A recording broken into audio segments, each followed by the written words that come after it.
Le sujet que je vais aborder, c'est le sujet crucial, c'est l'appel à la révolte des femmes contre le masculinisme des féministes, justement. Donc c'est bien un appel à la révolte des femmes. Quand je parle de femmes, évidemment, ce sont des femmes. La grande question actuellement, c'est celle, peut-on dire, de l'utilisation qui a été faite des femmes pour détruire la société, notre société, dans tous les domaines.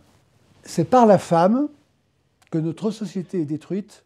Ça, c'est le premier point. C'est ce constat universel et nous allons retrouver sur les enfants qui sont mal élevés, si vous voulez, sur les hommes qui sont castrés, sur la solitude, à peu près la moitié des gens à Paris qui vivent seuls, tous ces éléments sur cette violence qui traduisent une absence de la femme, justement. Donc il y a un constat de vide. Alors les féministes détestent les hommes et pourtant elles suivent le programme des hommes qui lui ont proposé au nom de la liberté un modèle masculiniste qu'elles suivent et au bout du compte, elles sont soumises.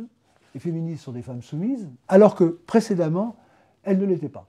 Alors quand je dis les hommes, évidemment, ce sont les hommes qui leur ont proposé un modèle qu'elles suivent. Je ne dis pas les hommes, pas les hommes communs, c'est les hommes pervers, évidemment. Ceux qui ont un agenda caché. Parce qu'actuellement, c'est très visible, il y a un agenda caché. Et les féministes suivent servilement cet agenda caché. Les féministes sont manipulées donc par les hommes, c'est ce que je viens de dire, sur le modèle de Simone de Beauvoir et de Jean-Paul Sartre. Tout le monde sait que Simone de Beauvoir, c'est le modèle des féministes. Quand vous prenez la vie, sans rentrer dans des détails scabreux, de Simone de Beauvoir par rapport à Jean-Paul Sartre, ce qui est quand même assez glauque, on voit bien qu'elle était soumise à Jean-Paul Sartre. La question cruciale, c'est le silence des femmes. Il n'y a pas de femmes qui arrachent le masque d'imposture des féministes en disant « mais vous n'êtes des hommes déguisés, vous n'êtes que des pantins ». Vous n'avez aucune originalité, vous n'êtes pas de vraies femmes. Pourquoi les femmes, avec un grand F, n'arrachent pas ce masque d'imposture des féministes? Le masculinisme, c'est le tout masculin imposé aux féministes en pantalon. On disait autrefois la femme qui porte la culotte. Donc le premier signe d'asservissement des féministes, c'est le pantalon. Simone de Beauvoir considérait que la première femme, on peut dire féministe d'une certaine manière, c'était Christine de Pisan, qui est née en 1364 et morte en 1430, donc ça nous ramène à son livre majeur, La Cité des Dames. Donc Simone de Beauvoir, féministe, je vous dis soumise d'ailleurs à Jean-Paul Sartre, vous dit « Ah, le début c'était Christine de Pisan ». Alors, quelle était l'idée que Christine de Pisan se faisait de la famille? Parce que la femme, c'est le cœur de la famille. Et La Cité des Dames, c'est considéré comme l'un des premiers ouvrages féministes connus à ce jour. Donc, nous sommes dans la doxa. Ce qui est dit dans ce livre, les femmes choisies pour peupler la cité, dans la fameuse Cité des Dames de Christine de Pisan, donc modèle de féminisme originel, illustrent des vertus conjugales.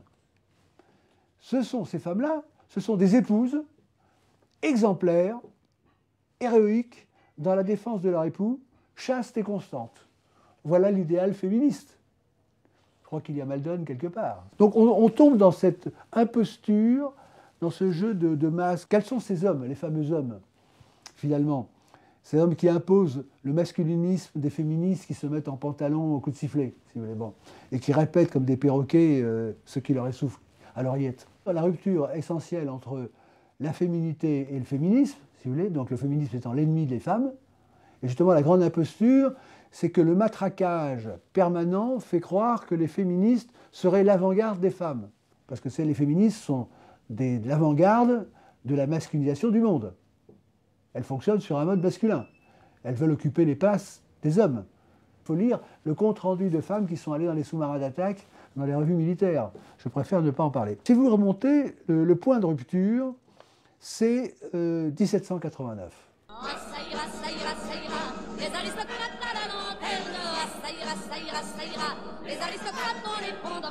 Les droits de l'homme, d'ailleurs, indiquent bien par le mot homme, certes, il y a le genre masculin ou le genre viril, mais c'est typiquement masculin.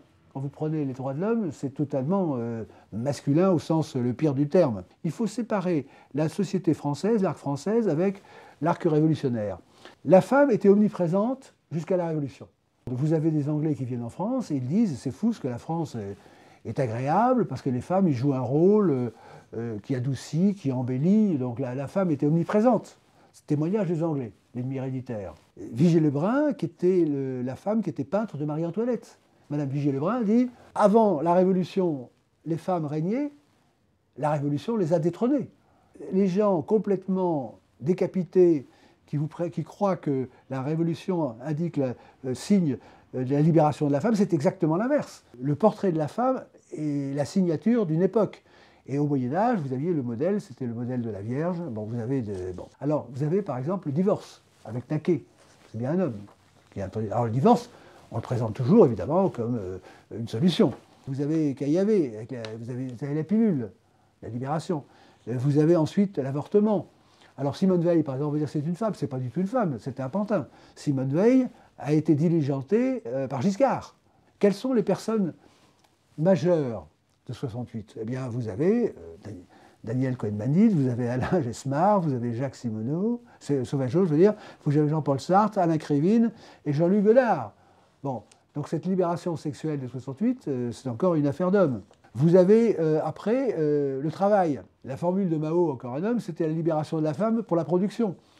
Donc, toute cette libération, quand on va aux extrêmes, cette masculinisation de la société conduit évidemment à la disparition de la féminité, et la disparition de la féminité débouche sur la dénatalité, plus d'enfants pour les retraites. Après, vous avez, si vous voulez, l'immigration, puisqu'il faut, c'est ce que dit Jean-Luc Mélenchon, faire venir l'Afrique. Les féministes, ce sont des personnes qui sont au service d'un plan qui les dépasse, d'un agenda caché, mais qui conduit, nous le voyons, à la destruction totale de la société, puisque la femme, c'est bien l'âme de la société, elle est nourricière, elle éduque. Vous avez chez les Juifs, effectivement, la femme qui représente bien, effectivement, le point essentiel d'identité, parce que tout est dans la femme. C'est la femme qui fait de son fils un homme viril, ou alors un homme émasculé. Lorsque Boabdil, le dernier sultan quitte donc l'Andalousie, donc elle dit « tu pleures comme une femme, ce que tu n'as pas su descendre comme un homme ». Donc la femme est essentielle. La femme est la mesure de l'homme. L'homme se mesure pour sa virilité, pour sa notoriété, pour sa réussite sociale, pour l'aligner dans la femme. Donc c'est la métrique. Et en fait, c'est très sérieux. Quand vous prenez le rôle des femmes dans l'histoire, vous voyez qu'il est déterminant.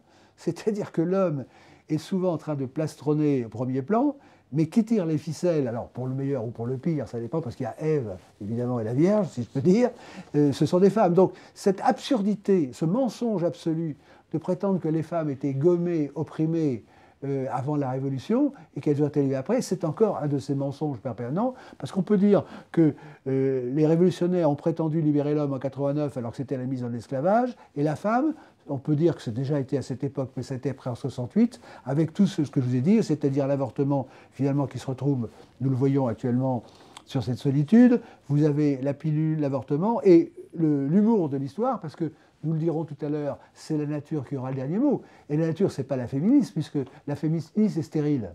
Une femme sans homme, ça ne se reproduit pas, de même qu'un homme sans femme, ça ne se reproduit pas. Donc nous savons qui va gagner la partie, ce sont forcément ceux qui sont dans la nature. Parce que forcément, ils vont gagner. Dans quel domaine est-ce que les femmes réussissent, naturellement, et les hommes ? Eh bien, vous voyez que plus il y a de vie dans une discipline, plus les femmes réussissent, et plus il y a d'inerte ou de mécanique ou de mathématiques dans une discipline, plus l'homme réussit. Donc vous avez dans la biologie, vous avez plus la vie, ce sont les femmes, et plus la mécanique, ce sont les hommes. Mais c'est une sorte de papillon que j'ai publié dans mon livre Clé pour les mathématiques. Mais où est-ce que l'homme et la femme se retrouvent ? C'est dans la littérature. C'est intéressant. Parler du féminisme, c'est quand même parler de ce qui est au cœur de la femme, c'est l'amour. Bon, Molière, la langue de Molière, Molière disait la grande ambition des femmes est d'inspirer l'amour. Donc le mot amour a complètement disparu. Ne demandez pas à une féministe que c'est que l'amour, c'est un mot qui ne fait pas partie de son lexique. Or, si l'on en croit Molière, qui était bien placé pour en parler, la grande ambition des femmes est d'admirer l'amour, l'amour au sens large, l'amour de l'enfant, l'amour de la maternité, l'amour de la famille. Bon. La préciosité, parlons-en, puisque c'est le contraire de l'absence de préciosité des féministes, ce sont des bulldogs. Quand vous les voyez, c'est absolument affolant. Il n'y a plus aucune féminité. Le féminisme actuel, qui est un masculinisme, c'est la copie de l'homme, la compétition avec l'homme, et donc c'est la destruction de l'homme, d'ailleurs c'est la castration de l'homme, parce qu'effectivement ces féministes sont infréquentables, et c'est la destruction de la féminité, c'est la destruction de la famille, c'est la destruction de l'avenir. Bon, les féministes n'ont aucun avenir, puisqu'elles ne se reproduisent pas. Avec la disparition de la femme, si je peux dire en tant que femme, il n'y a plus, les repas n'existent plus, les salons n'existent plus, la conversation n'existe plus.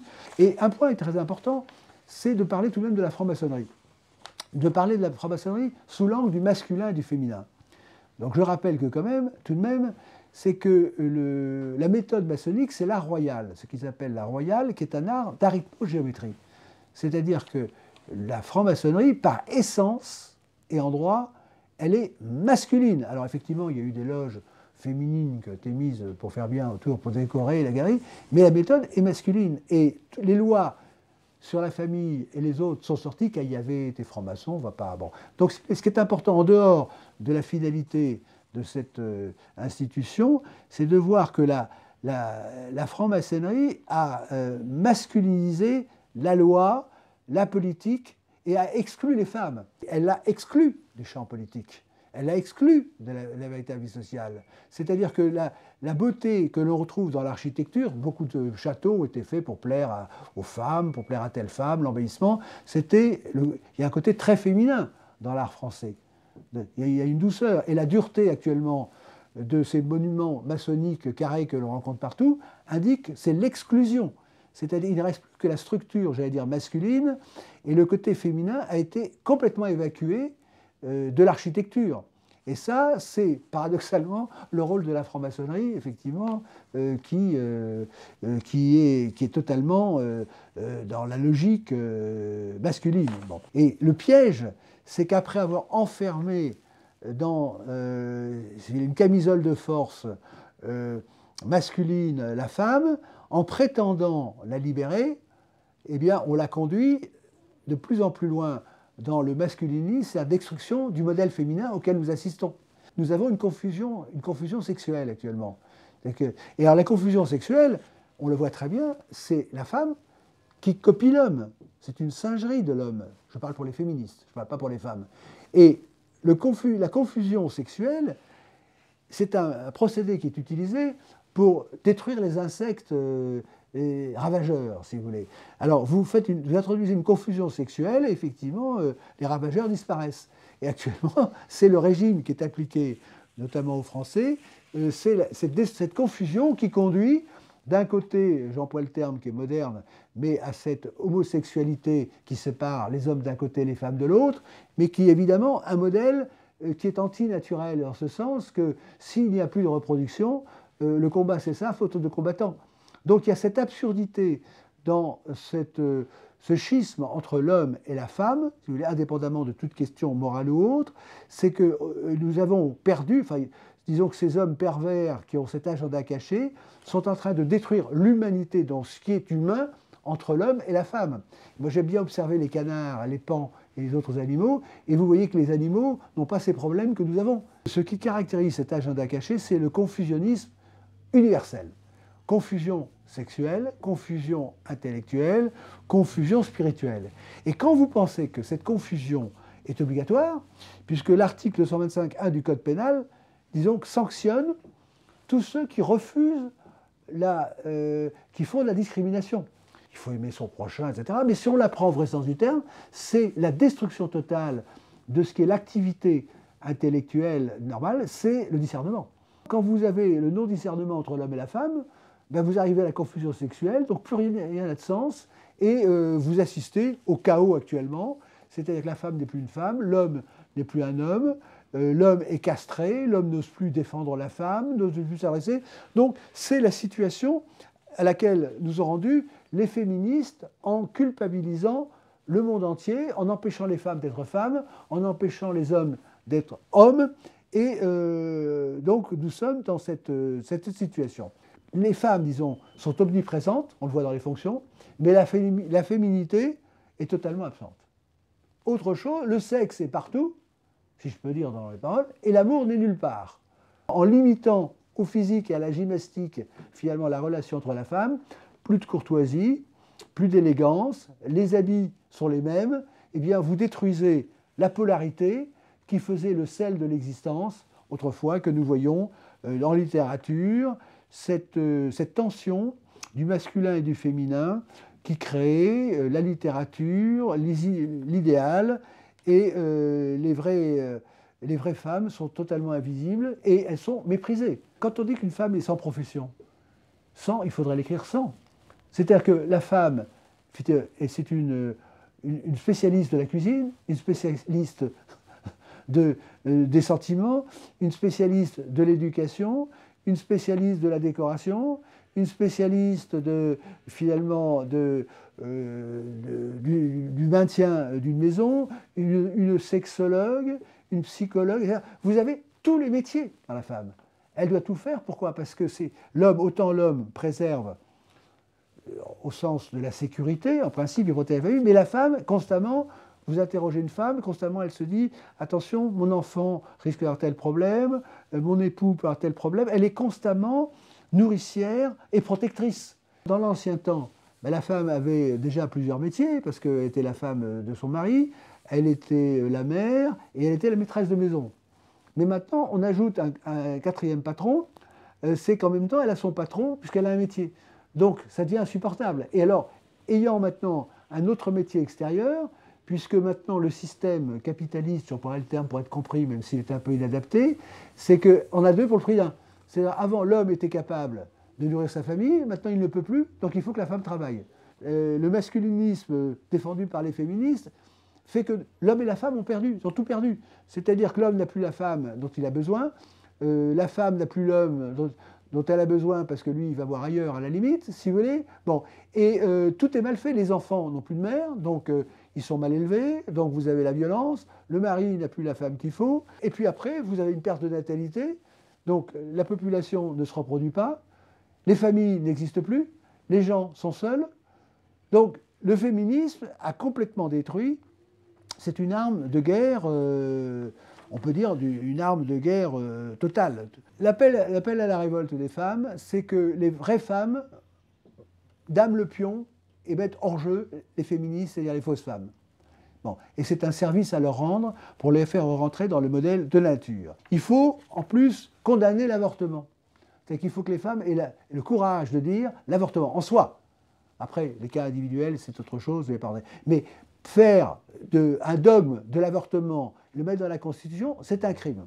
Donc il faut revenir à cette idée que l'homme a une âme dès sa conception, l'enfant, et donc l'avortement est un crime. Alors après, les sanctions ou non, c'est une autre chose, mais moralement, il faut rétablir ce qui est la dignité de la femme, justement, c'est non pas de tuer son enfant à naître, mais c'est la protection de l'enfant.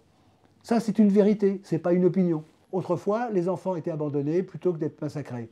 Et alors, vous les mettiez dans une boîte et c'est ceux qui en voulaient qui allaient... Non, c'était mieux organisé puisque c'était la civilisation. Vous aviez par exemple, je pense à l'Hôtel-Dieu, vous aviez une colonne et vous aviez une porte où l'enfant était déposé et de l'autre côté, il y avait une religieuse qui prenait l'enfant. Voilà. Et là, c'est un système de civilisation et pas de barbarie comme actuel. Et là, en même temps, la conscience de la femme était tranquille. Parfois, la femme gardait un œil et savait que son enfant était élevé, mais ça permettait de ne pas les assassiner, puisque je rappelle que dès que la conception, l'enfant a une âme. Mais il faut maintenant remettre la femme au centre du jeu. C'est un appel à la révolte des femmes, donc contre ce masculinisme des féministes, et pour mettre en jeu les féministes et reprendre l'ascendant moral, et qu'elle n'ait plus cette parole destructrice, et qu'elle ne soit plus utilisée par ces hommes pervers qui ont un agenda caché pour conduire l'humanité à sa perte.